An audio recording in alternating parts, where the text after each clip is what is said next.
Lexicon of Love, one of the greatest albums ever, definitely one of the greatest albums of the 80s. It's been called a benchmark of 80s pop.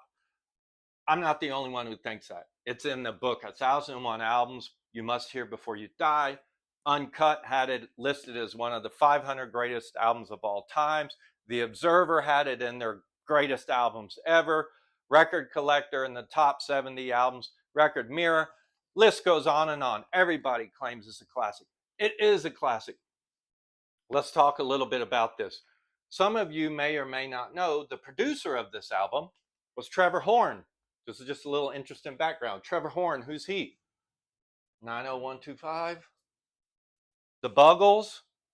That's Trevor Horn. The producer, who went on shortly after this album was made, along with a couple other musicians from this album, to form the Art of Noise, and then form ZTT Records, which is the home to the Art of Noise and Propaganda and Frankie Goes to Hollywood, among others. But we're talking about ABC. How did it come into being? What's some interesting bits behind this? Debut album released, went straight in at number one. Another reason why this has become a landmark album, it sat in the British charts for almost a year. Can you believe that? 50 weeks. Went platinum in the UK, even went gold in the US. That's a good record, folks. It's a good record.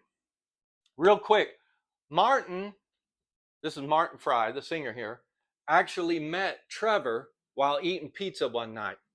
And he went to Trevor and he said, dude, I want you to produce my record. And I have this idea for this band and how exactly I want it to sound.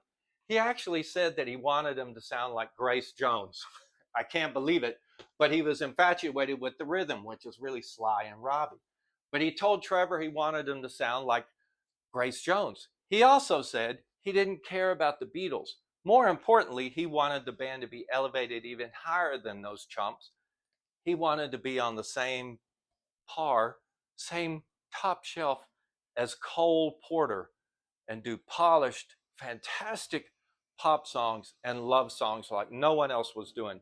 In fact, Martin and ABC, even though they're from Sheffield, they hated the Sheffield scene. And they didn't want to be another rock band wearing leather pants. And they didn't want to sound like the Human League or Heaven 17 or Cabaret Voltaire or Clock DVA. They hated that stuff. Feeling was mutual. The rest of Sheffield hated ABC.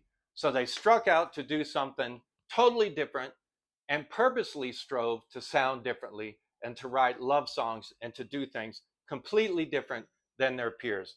And guess what? That's why we're still talking about this album. Who's talking about a Clock DVA album? I don't know. Obviously, this record's full of jazz overtones, strings, awesome, heavily influenced by Philly soul and Stax, as you hear later, when they actually sang about When Smokey Sings, one of their big inspirations, Smokey Robinson. Interesting little tidbit in the recording of this album as well, and this is the one that really blew me away. It's cool that he worked with some of the future Art of Noise and so on here.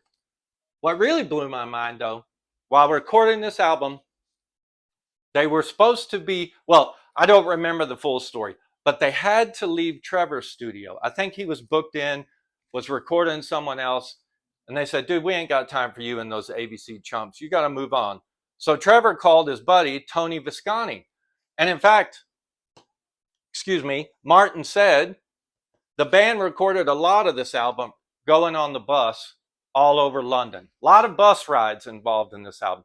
So band piled on the bus, went over to Good Earth Studios, I believe it was called, Good Earth, that was owned by Tony Visconti.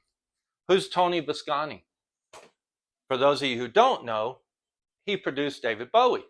Lots of David Bowie, as well as tons of other people. He was good friends with David Bowie.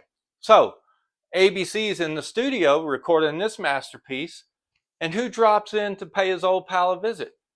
Oh, David Bowie comes in to visit Tony Visconti. While he's in the studio, David's listening, watching, paying attention. Why don't you do this? Maybe it would be good if horns were here. Maybe if you pull that back a bit. Martin said David was kind of chirping in a bit and really paying attention. And Dudley said the same thing. He was really paying attention to what was going on in the studio. Martin joked afterwards, Bowie stole their ideas. If you think about it, this came out in 82. Bowie's Bowie's Let's Dance album, the biggest album of his career, came out a year later after hanging out in the studio with ABC. You decide. Lexicon of Love, you have to own it. Go get it.